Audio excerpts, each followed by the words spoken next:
Hello and welcome to SPMIS Academy. Today we'll analyze important newspaper articles of 12th August 2024.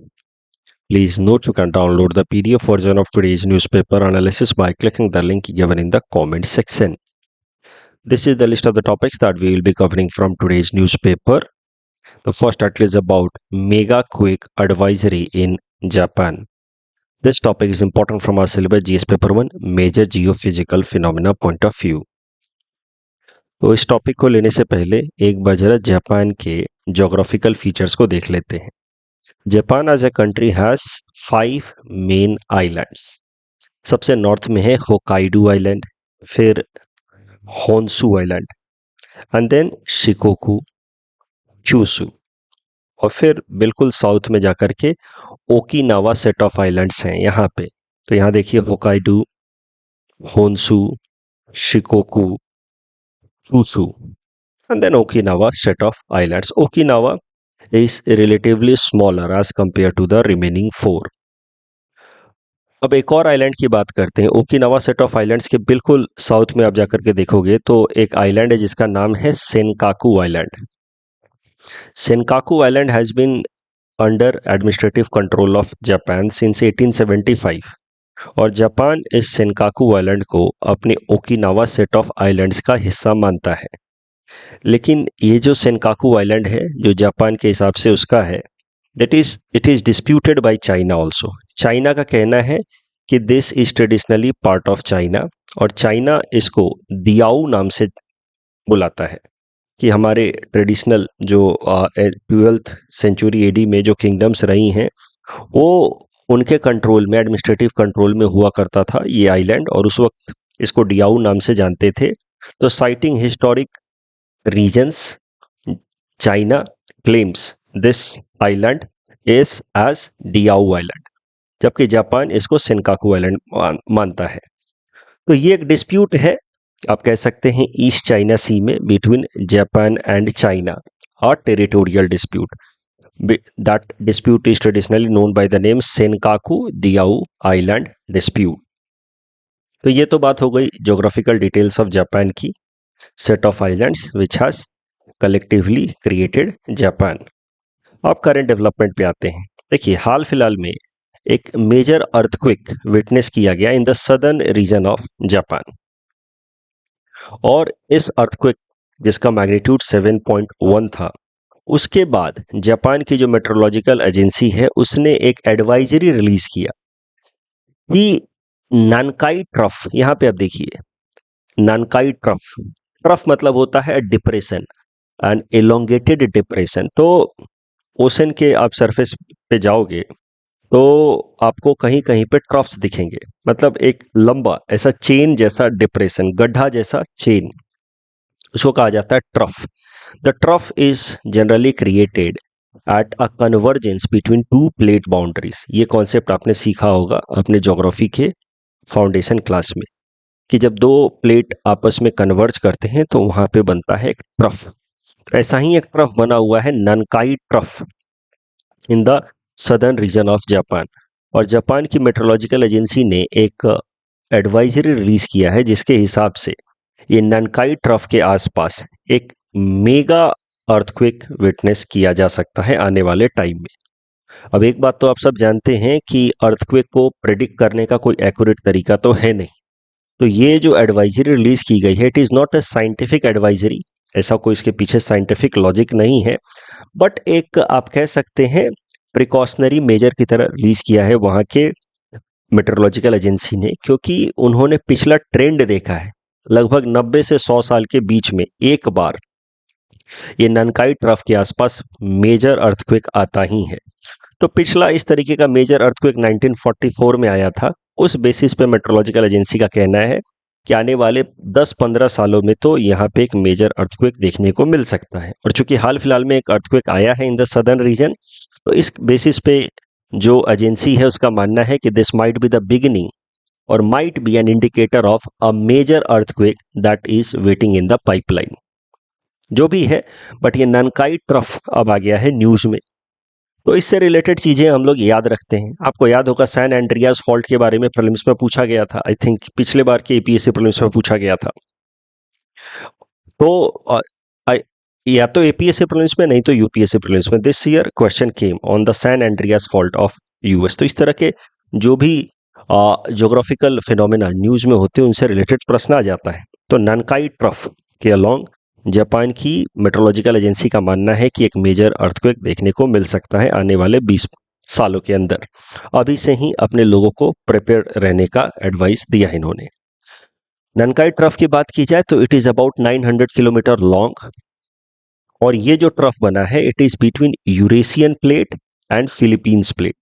अब plate का concept भी आप I hope जानते होंगे, यहाँ पे आपको अगेन बेसिक ज्योग्राफी के क्लासेस याद करने होंगे।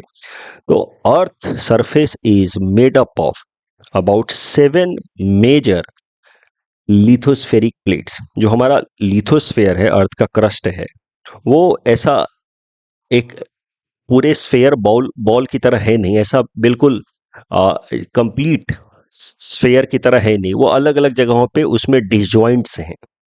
तो उन डिसजॉइंट्स को कहा गया है प्लेट बाउंड्रीज। और पूरा हमारा जो अर्थ का लिथोस्फेयर है it is made up of 7 major plates and then about 20 to 22 minor plates, छोटे छोटे प्लेट्स। अब Eurasian plate is a major plate, at the same time Pacific one is a major plate, जबकि वहीं यहाँ south में आप देखिए तो Philippines plate is a minor plate. और फिलीपींस प्लेट और यूरेशियन प्लेट के बीच में इंटरैक्शन के कारण बनता है ये ननकाई ट्रफ, जहाँ पे फिलीपींस प्लेट और यूरेशियन प्लेट एक दूसरे के साथ कन्वर्ज करते हैं, and that convergence leads to formation of this trough. और आने वाले टाइम में इसी कारण से मेट्रोलॉजिकल एजेंसी का मानना है कि एक मेजर अर्थक्वेक देखने को मिल सकता है जिसकी मैग्नीट्यूड 8 से ज्यादा हो। अगर आप ध्यान से देखें तो ये जो ननकाई ट्रफ है it is overall part of Pacific ring of fire, and Pacific ring of fire builds around the Pacific plate which is one of the major earth plate. तो जरा सा देखते हैं about Pacific ring of fire. देखिए, आप जब Pacific plate को देखेंगे तो it is mostly an oceanic plate, यानी कि इस प्लेट के ऊपर सिर्फ ओशन ही ओशन है which is Pacific ocean. But इसके आसपास में कुछ माइनर प्लेट्स हैं, जैसे एक तरफ इंडो ऑस्ट्रेलियन प्लेट, यहाँ पे है फिलीपींस प्लेट, और यहाँ पे है ननकाई ट्रफ, और फिर नॉर्थ में यहाँ पे Eurasian plate, North American plate which are major plates, then Nazca plate, Cocos plate are minor one. तो मुद्दा यह है कि पैसिफिक प्लेट जो है वो कई सारे बाकी अर्थ के प्लेट्स के साथ बाउंड्री शेयर करता है, और इनको कहा जाता है टेक्टोनिक बाउंड्रीज। और जहां पे भी टेक्टोनिक बाउंड्रीज होते हैं वहां पे अर्थक्वेक एंड उनसे एसोसिएटेड वोल्केनिक इरप्शंस के चांसेस बढ़ जाते हैं। और आप देखिए तो Pacific plate is a huge plate, चारों तरफ से यहाँ पे इंटरैक्शंस हो रहे हैं अलग अलग प्लेट्स के साथ। तो ये जो टेक्टोनिक इंटरैक्शंस हैं that has made this Pacific ring of fire actually a boundary or as a plate which is having volcanic eruptions and earthquake along its boundary margin। ये है पैसिफिक प्लेट, और चारों तरफ से ये प्लेट बाउंड्री शेयर कर रहा है, और हर जगह जहां पे भी प्लेट्स आपस में इंटरैक्ट करते हैं वहां पे chances of earthquake and volcanic eruptions बढ़ जाते हैं। और पैसिफिक प्लेट के चारों तरफ आप देखो तो इस तरीके के प्लेट इंटरैक्शंस हो ही रहे हैं, जिस कारण से अर्थक्वेक्स आते रहते हैं और उनसे एसोसिएटेड वोल्केनिक इरप्शंस आते रहते हैं। और चूंकि लगातार वोल्केनिक इरप्शंस होते रहते हैं इसीलिए इसको नाम दे दिया गया है पैसिफिक रिंग ऑफ फायर। अब ये इसको अगर आप शेप देखो तो ये सेमी सर्कुलर टाइप का है, या हॉर्स ट्रू शेप में है ये पैसिफिक रिंग ऑफ फायर। अब सवाल ये उठता है कि आखिर इतने सारे अर्थक्वेक्स आते क्यों हैं। जैसा कि मैंने आपको बताया, जहां पे भी प्लेट बाउंड्रीज होंगे वो आपस में इंटरैक्ट करेंगे। इंटरैक्शन 3 तरीके से होते हैं मेनली। कन्वर्जेंट, जहां पे प्लेट बाउंड्रीज एक दूसरे के डायरेक्शन में मूव करते हैं। डाइवर्जेंट, जहां पे प्लेट एक दूसरे से अवे मूव करते हैं। एंड ट्रांसफॉर्म, जहां पे प्लेट्स एक दूसरे के पैरेलल मूव करते हैं। जो सबसे डेंजरस होता है वो होता है कन्वर्जेंट प्लेट बाउंड्री।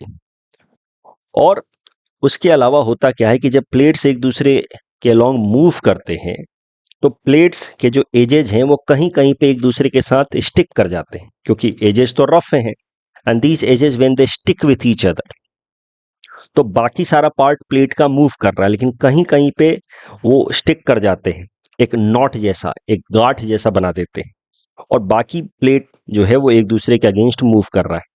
तो कभी तो वो गांठ एकाएक से टूटेगी, वो नॉट एकाएक से टूटेगी। जब वो नॉट एकाएक से टूटती है तो एक सडन एनर्जी रिलीज होता है, जिस कारण से अर्थ आसपास के अर्थ सरफेस ट्रेम्बल करने लगती है, जिसको हम लोग कहते हैं अर्थ क्वेक। साथ ही साथ होता क्या है कि जब प्लेट बाउंड्रीज एक दूसरे से इंटरैक्ट करते हैं, खासकर कन्वर्जेंट प्लेट एक दूसरे के साथ इंटरैक्ट करते हैं, तो जो एक प्लेट होगा वो दूसरे प्लेट की तुलना में हेवियर होगा। कोई तो उसमें हेवी होगा, जैसे यहाँ पे आप देखिए पैसिफिक प्लेट है और यहाँ पे है यूरेशियन प्लेट, तो इनमें से कोई तो एक हेवी होगा। नॉर्मली जो ओशनिक प्लेट होता है वो हेवी होता है, तो इस केस में Pacific plate will be heavier. अब ये जब एक दूसरे के साथ कन्वर्ज करेंगे तो जो हेवी प्लेट है वो नीचे की तरफ सबडक्ट होने लगेगा, दोनों एक दूसरे पे चढ़ने की कोशिश करते हैं। जब एक दूसरे पे चढ़ने की कोशिश करेंगे, since they are converging at this plate boundary, तो कोई ना कोई तो प्लेट हेवी होगा, वो सबडक्ट करेगा, नीचे की तरफ जाएगा। और जब सबडक्ट करेगा तो नीचे लिथोस्फेयर के नीचे अर्थ का मोल्टेन मैग्मा है which is very very hot. वो मैग्मा इस सॉलिड अर्थ क्रस्ट लिथोस्फेयर को सडनली मेल्ट करता है, क्योंकि मैग्मा का तो टेम्परेचर बहुत हाई है और ये क्रस्ट जब नीचे जाएगा तो सॉलिड फॉर्म में रहता है, लेकिन जब मैग्मा से मिक्स होगा तो एकाएक से मेल्ट होगा। When it melt at a very fast pace it explodes like a bomb, and when it explodes it leads to formation of volcanic eruptions. So this is the reason why जो Pacific plate है उसके around आप देखते हैं कि massive earthquakes भी आते रहते हैं, वोल्केनिक इरप्शंस भी आते रहते हैं।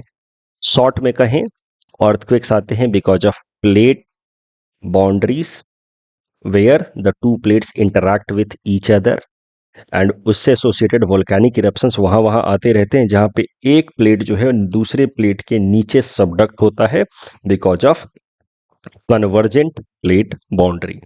अगर आप पूरा का पूरा अर्थ को एक बार स्टडी करें कि कहाँ कहाँ पे मेजर अर्थक्वेक्स आते हैं, तो आपको पता चलेगा कि ज़्यादातर जो अर्थक्वेक्स आते हैं वो प्लेट बाउंड्रीज के अलोंग ही आते हैं। जैसे अब हिमालयन रीजन में हम लोग आसाम में आप देखते हैं अक्सर अर्थक्वेक हम लोग विटनेस करते हैं, ये भी एक प्लेट बाउंड्री रीजन में ही आता है, जहाँ पे इंडियन सब कॉन्टिनेंट वाला जो प्लेट है it interacts with Eurasian plate. But चूंकि ये जो प्लेट बाउंड्री है it is created as a result of continent continent plates, तो इस कारण से यहाँ पे बना है फोल्ड माउंटेन।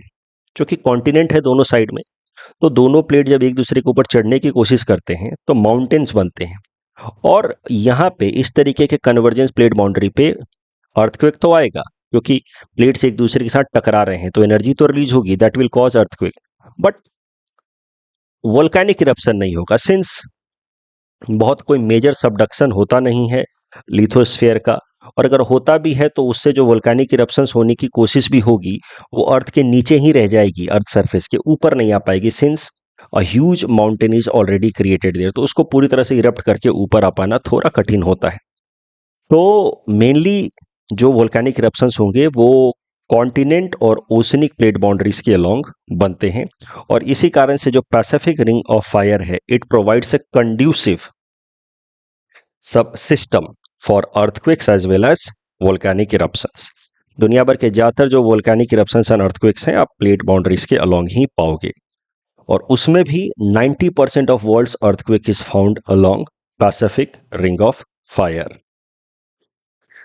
यूपीएससी ने सेनकाकू आइलैंड डिस्प्यूट पे साल 2022 में ये प्रीलिम्स में क्वेश्चन पूछा था। Please attempt this question and submit the answer in the comment section. 2020 में पैसिफिक रिम ऑफ फायर पे यूपीएससी ने मेंस में ये प्रश्न पूछा था पेपर 1 में। इस साल जो एपीएससी मेंस हुआ है उसमें भी ये प्रश्न आया है सरकम पैसिफिक बेल्ट के ऊपर। ये क्वेश्चन तो हम लोगों ने पहले भी क्लास में कराया था, राइट। तो आप एक बार इस डिस्कशन के बेसिस पे इस क्वेश्चन को अटेम्प्ट कर सकते हैं खुद ही। If needed read the hints and then attempt this question, but remember geography के आंसर्स में ज़्यादातर एक्सप्लेनेशन जो होना चाहिए वो मैप्स के थ्रू होना चाहिए, ना कि रिटन फॉर्मेट में। The next article is about SEBI chief stakes in Adani entities.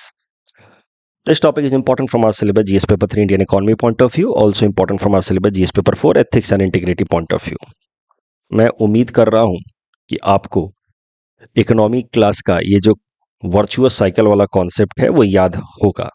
मैंने अच्छे से कराया है क्लास में आपको वर्चुअस साइकिल का concept, how any economy has several components which interacts with each other in an organic manner. People are there who will create income through economic activities like job या फिर business. उस income का वो एक हिस्सा demand में consume करेंगे, दूसरा हिस्सा वो सेविंग्स में रखेंगे। Savings is generally put in different financial institution, for example bank, और वहाँ से वो पैसा मोबिलाइज होता again come back to people या बिजनेसेस, और बिजनेसेस उसको इन्वेस्ट करते हैं जिससे वो कैपिटल फॉर्मेशन करते हैं, न्यू कैपिटल फॉर्मेशन, जिससे ग्रोथ आता है। और ओल्ड जो कैपिटल ऑलरेडी एग्जिस्टिंग है इसको कहा जाता है ग्रॉस कैपिटल, उससे आता है जीडीपी या output of the economy which is use to meet the demand of the economy.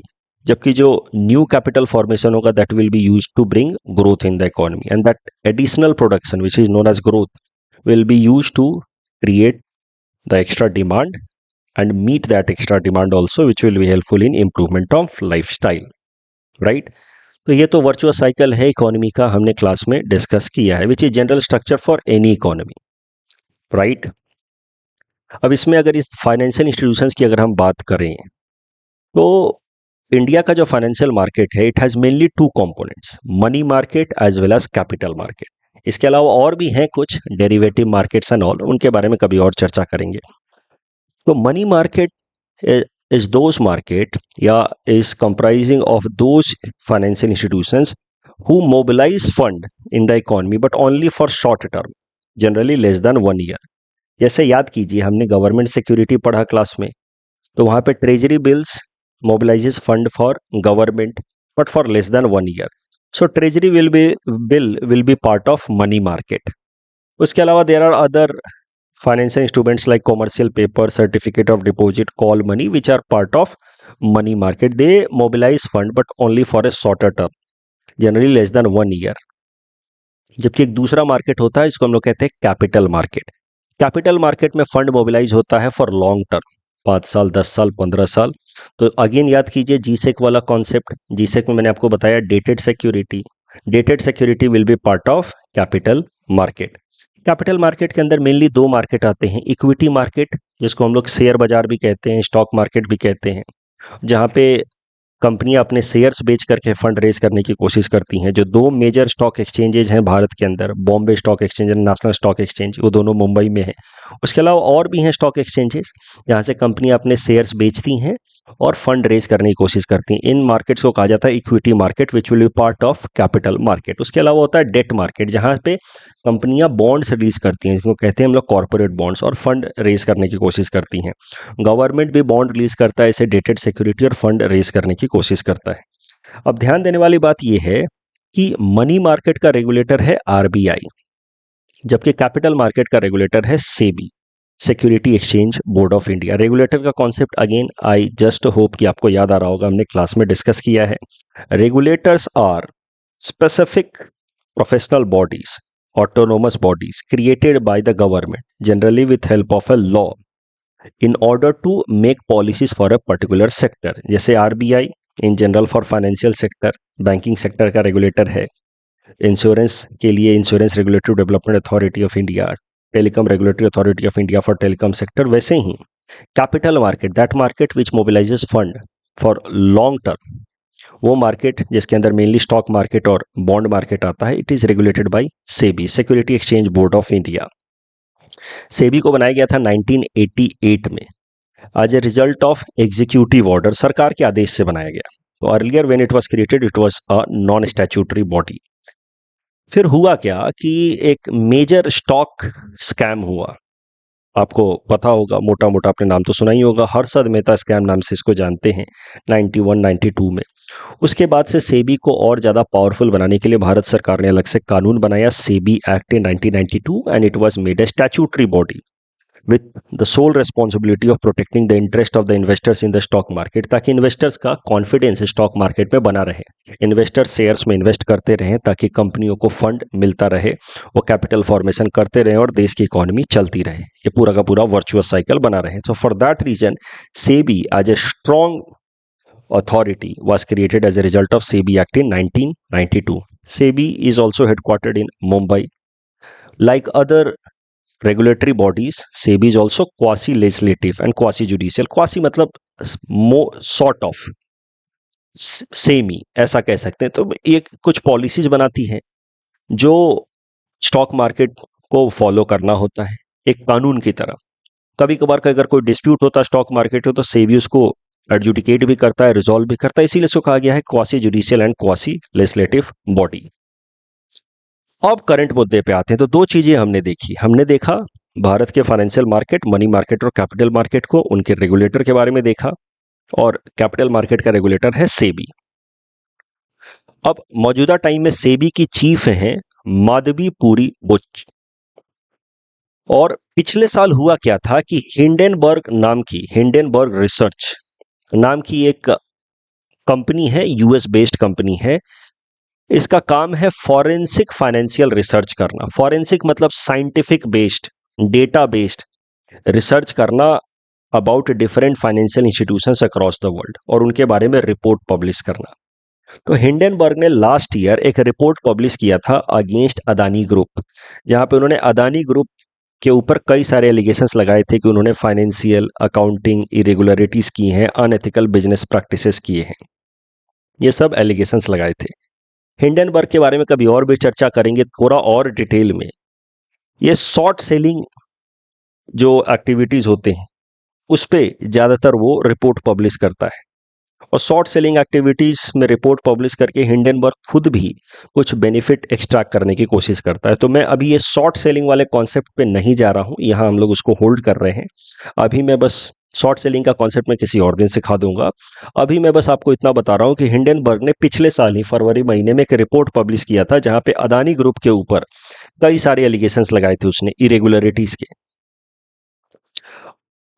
कुछ खास हुआ नहीं, स्टार्टिंग में अदानी ग्रुप के शेयर्स काफ़ी नीचे गिरे, बट धीरे धीरे इन्वेस्टिगेशंस हुए, इन्वेस्टिगेशंस में कोई बहुत मैसिव इरेगुलरिटीज़ के केसेस सामने आए नहीं, कोई मेजर एक्शन हुआ नहीं अदानी ग्रुप के अगेंस्ट, और अगेन अदानी ग्रुप के शेयर्स के जो रेट्स हैं वो रिकवर कर गए, एवरीथिंग बिकेम नॉर्मल। अब हिंडनबर्ग ने एक नया रिपोर्ट पब्लिश किया लगभग 100 पेज फिर से, जिसमें वो उसने एलिगेशन लगाया है अब सेबी के चीफ पे, माधवी बुच पे, कि इनका खुद का स्टेक रहा है in some offshore entities of Adani group. Adani group के कुछ फॉरेन के जो एंटिटीज हैं, कंपनियां हैं, वहां पे इनके शेयर्स रहे हैं, और ये कारण है कि इन्होंने सीरियसली एक्ट नहीं किया against Adani group despite the reports of irregularities. ऐसा एलिगेशन लगाया है अब हिंडनबर्ग ने। इस बार अदानी ग्रुप पे अटैक नहीं है, पहला अटैक है सेबी चीफ पे, इनडायरेक्टली तो फिर से अदानी ग्रुप पे अटैक है। तो अब इस पे इन्वेस्टिगेशन होगी, देखना होगा। पार्लियामेंट में भी बवाल उठ गया, आप देखो ये पहला ही है, Hindenburg report raises political storm.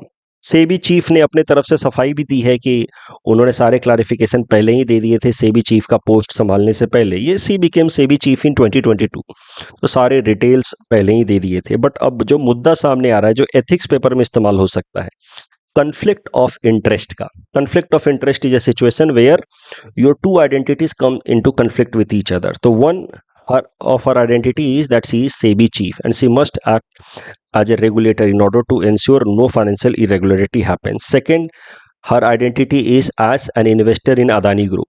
और आपके दो आइडेंटिटी जब एक दूसरे से कन्फ्लिक्ट में आ जाए तो such situation is known as conflict of interest. Why a SEBI chief will act against Adani when she herself has stake in Adani Group? तो such situation is known as conflict of interest. अभी तो सिर्फ allegation है, investigation होगी, बात सामने आएगी। माधवी बुच जी ने अपने तरफ से तो पूरे एक्सप्लेनेशंस दे दिए हैं, आगे देखेंगे क्या और इसमें डेवलपमेंट होता है। एथिक्स पेपर में आप अगर एथिक्स पढ़ चुके हैं तो आपको पता होगा चैप्टर 6 एक टॉपिक है, चैप्टर 6 के अंदर एक टॉपिक है corporate governance, ethical corporate governance. वहां पे भी आप इस पर्टिकुलर इशू को मेंशन कर सकते हैं। मैंने आपको एथिक्स पढ़ाया the concept of ethical cloud, where some suspicion if it is put on conduct of any government authority that itself lowers the dignity of that position. तो इस केस में कहीं ना कहीं एथिकल क्लाउड तो आ ही गया है सेबी चीफ माधवी बुच जी के ऊपर। यूपीएससी ने इस टॉपिक के बेसिस पे पिछले साल प्रीलिम्स में ये प्रश्न पूछा था। Please attempt this question and submit the answer in the comment section. Next article is about antitrust case against Google. This topic is again important from our syllabus GS paper 3 Indian economy point of view and GS paper 4 ethics and integrity point of view. America के अंदर वहां के department of justice ने एक case file किया है against Google. इस case को फाइल किया गया है as per a law of the US जिसका नाम है anti trust law. Anti trust law of the US का मेन गोल है वहां की कंपनियों के बीच में कंपटीशन बनाए रखना, लेवल प्लेइंग फील्ड बनाए रखना, किसी भी एक पर्टिकुलर कंपनी को मोनोपोलिस्टिक पोजीशन होल्ड करने से अवॉइड करना। That is the main goal of this law. और इसी एंटी ट्रस्ट लॉ के वायलेशन के लिए गूगल के ऊपर केस किया गया है और डिपार्टमेंट ऑफ जस्टिस ने गूगल को इसका दोषी भी पाया है।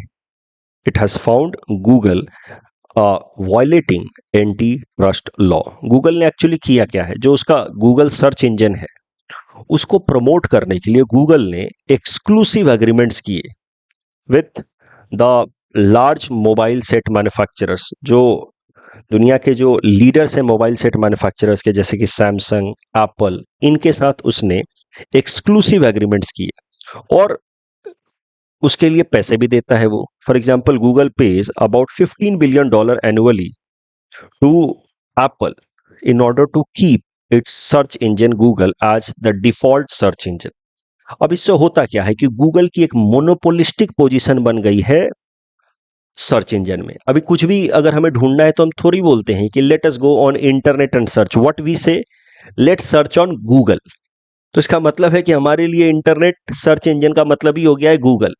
That itself is a reflection of the monopolistic position of Google। अब मोनोपोली से प्रॉब्लम क्या होती है, मोनोपोली के बाद जो कंपनी मोनोपोलिस्टिक पोजीशन में आ जाती है वो फिर धीरे धीरे उसका फायदा अनफेयर तरीके से उठाना शुरू करती है, उससे और ज्यादा रेवेन्यू जनरेट होता, उस रेवेन्यू से वो अपनी मोनोपोलिस्टिक पोजीशन को और स्ट्रॉन्ग करती है। तो एक तरीके का पूरा market, anti market feature develop हो जाता है when any company develops A monopolistic position in an economy. और गूगल को मोनोपोलिस्टिक प्रैक्टिसेस का गिल्टी पाया गया है।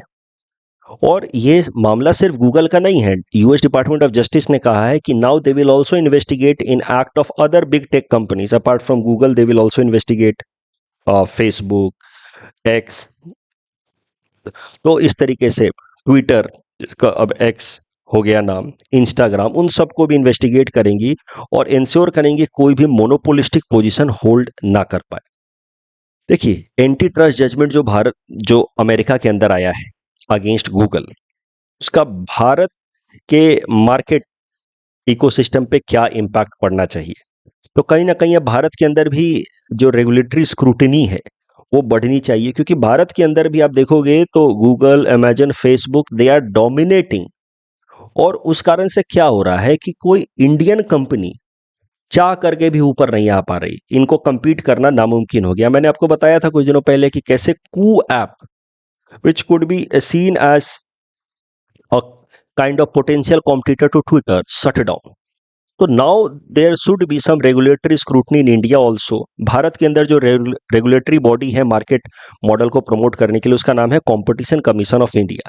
तो now Competition Commission of India should regulate these large tech companies, ताकि इनको भारत के अंदर भी मोनोपोलिस्टिक पोजीशन होल्ड करने से रोका जा सके। तो ये जो एंटी ट्रस्ट केस है यूएस के अंदर या पूरे दुनिया भर में इन डिजिटल जाइंट्स के अगेंस्ट एक कहीं ना कहीं एक स्क्रूटनी के माहौल को क्रिएट करेंगी, और इनको जो मोनोपोलिस्टिक पोजीशन इन्होंने क्रिएट कर रखा है वर्ल्ड वाइड, उसको अब चैलेंज किया जाएगा। इससे फायदा क्या होगा, कंज्यूमर को बेनिफिट मिलेगा। There will be more alternative products, they will be providing different kinds of services, so there will be more choices at a lower prices, ultimately benefiting the consumer. Level playing field for startups, otherwise startups are not at all able to compete with these digital giants। और इससे startup culture boost होगा, उससे दो फायदे होंगे, innovation भी बढ़ेगा, नए नए तरह की टेक्नोलॉजीज भी आएंगी, एम्प्लॉयमेंट अपॉर्चुनिटीज भी क्रिएट होगा। और एंटी ट्रस्ट जजमेंट के कारण सिर्फ भारत में नहीं पूरे दुनिया भर में अब उम्मीद की जा रही है कि जो वहाँ की सरकारें हैं वो अपने एग्जिस्टिंग डिजिटल लॉज को प्रॉपरली रिव्यू करेंगी और एक स्ट्रिंजेंट डिजिटल लॉ लेकर के आएंगी। तो भारत के अंदर भी एक ऐसे लॉ, डिजिटल कंपटीशन लॉ लाने की बात चल रही है।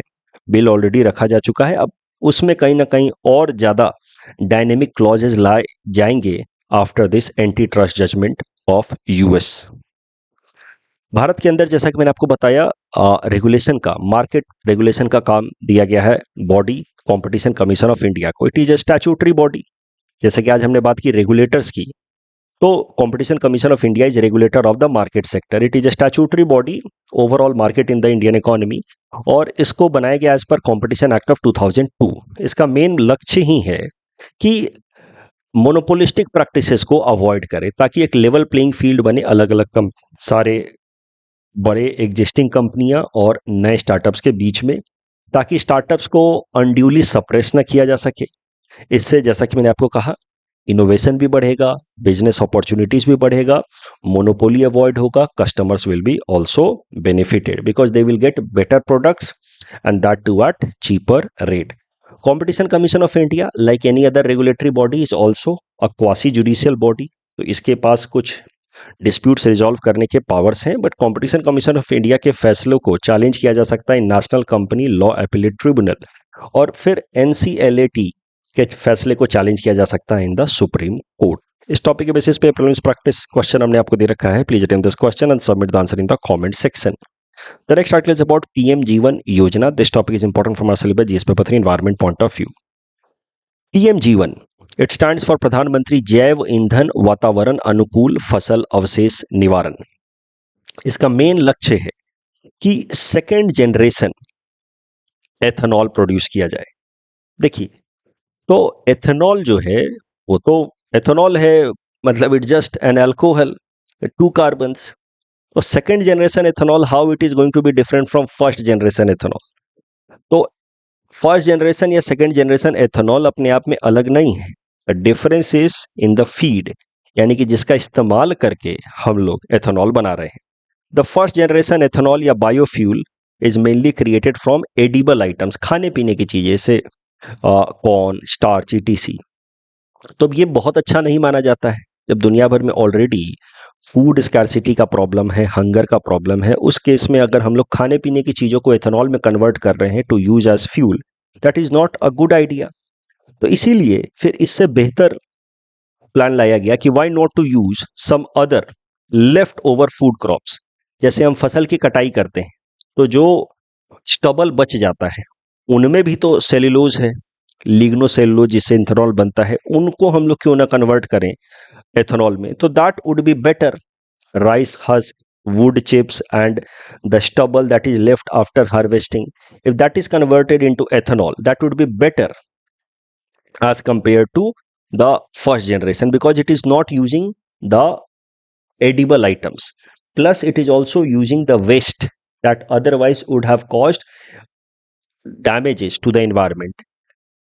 इससे भी बेहतर होगा थर्ड जनरेशन बायोफ्यूल, जहां पे हम लोग एल्गी, एक तरीके की आप कह सकते हैं मरीन प्लांट्स हैं, मरीन माइक्रो प्लांट्स हैं, एल्गीज, वाटर माइक्रो प्लांट्स हैं, एल्गीज को कन्वर्ट करें हम लोग एथेनॉल में।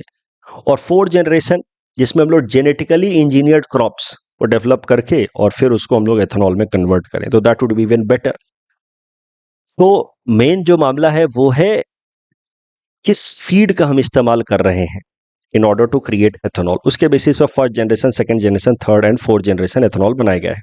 तो अभी तो ज़्यादातर जो एथेनॉल प्रोड्यूस हो रहा है वो फर्स्ट जनरेशन का प्रोड्यूस हो रहा है, बट भारत सरकार ने शुरू किया है पीएम जीवन योजना, जिसके अंतर्गत लक्ष्य है 2G सेकंड जनरेशन एथेनॉल को प्रोड्यूस करने का।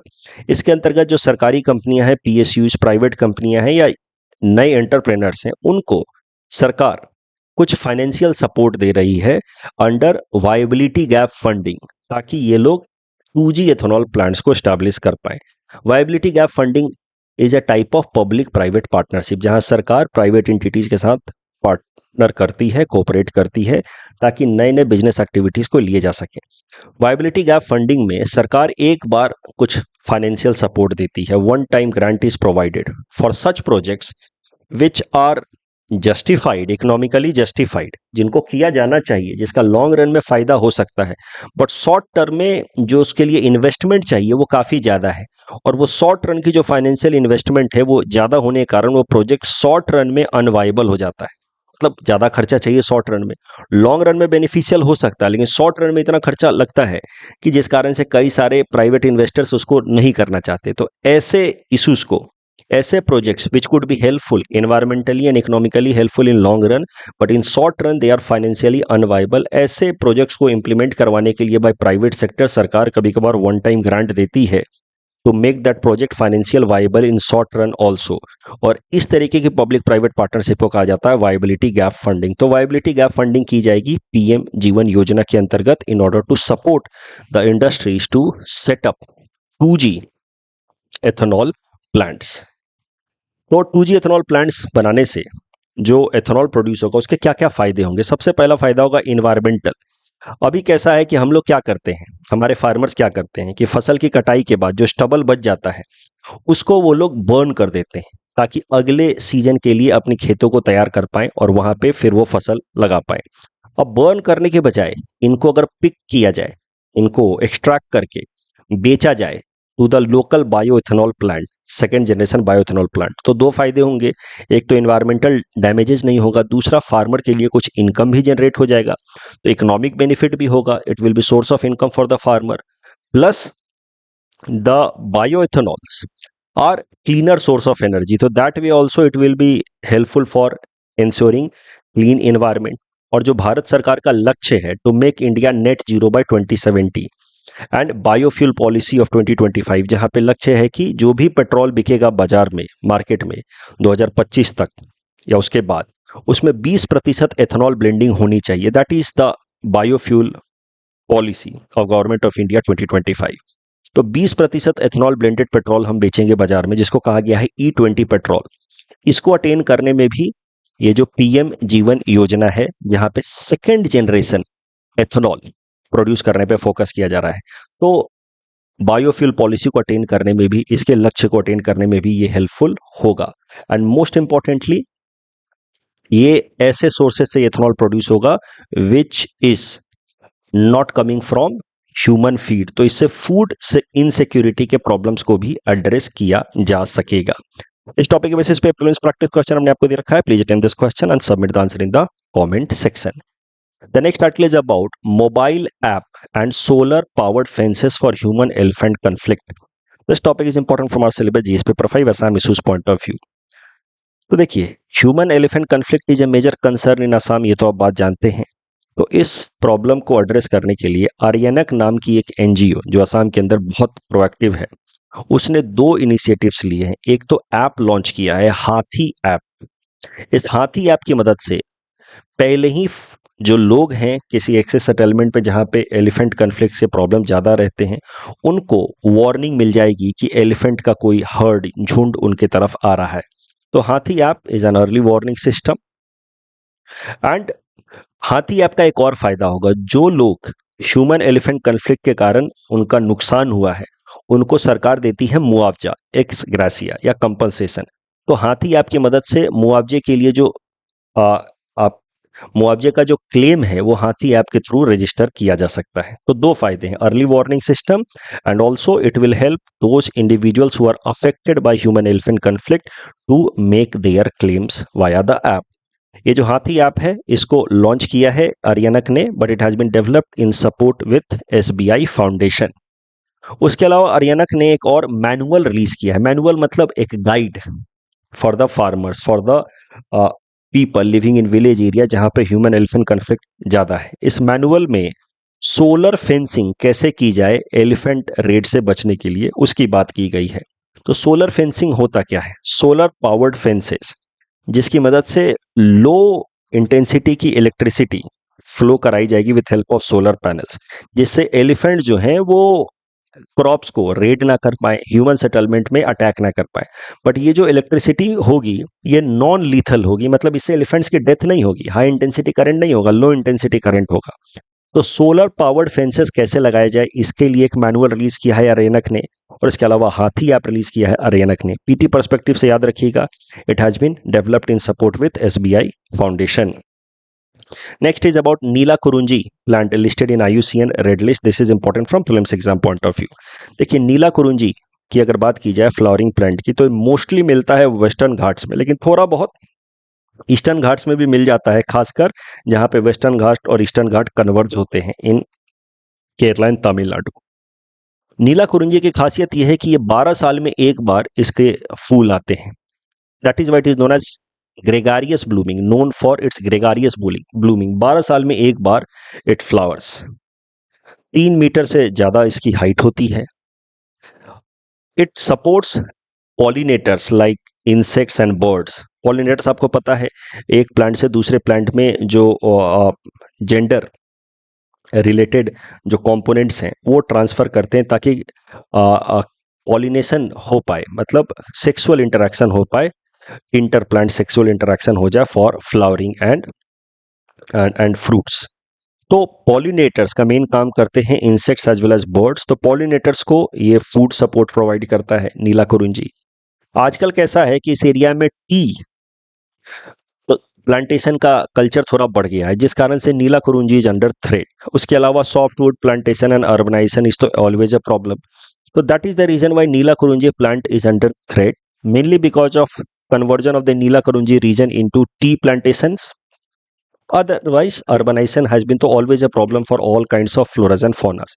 तो these are the main threats to नीला कुरुंजी, और यही कारण है कि अब नीला कुरुंजी को IUCN ने, इंटरनेशनल एजेंसी है जो फ्लोराज और फौनाज को कैटेगराइज करती है in different list as per the threat on them, IUCN ने नीला कुरुंजी को इंक्लूड किया है in its red list. Neela Kurinji has been categorised as vulnerable plant.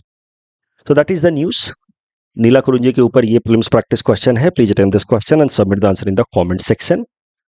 BR Ambedkar साहब से रिलेटेड सवाल पूछा गया था, इसमें से कौन इनकरेक्ट है, तो दूसरा और तीसरा स्टेटमेंट इनकरेक्ट है। प्रिविलेज मोशन से रिलेटेड पूछा गया था कौन सा स्टेटमेंट करेक्ट है, तो बस दूसरा स्टेटमेंट करेक्ट है। लोकसभा और राज्यसभा दोनों जगह आ सकते हैं प्रिविलेज मोशन। और final decision does not rest with President of India, it rest with the presiding officer. Drug resistant tuberculosis, third statement is wrong, it is already being used BPaL. Check truncation system, second statement is wrong, it is used for inter as well as intra bank both kinds of check settlement. That's all from our side for today. Thanks for watching.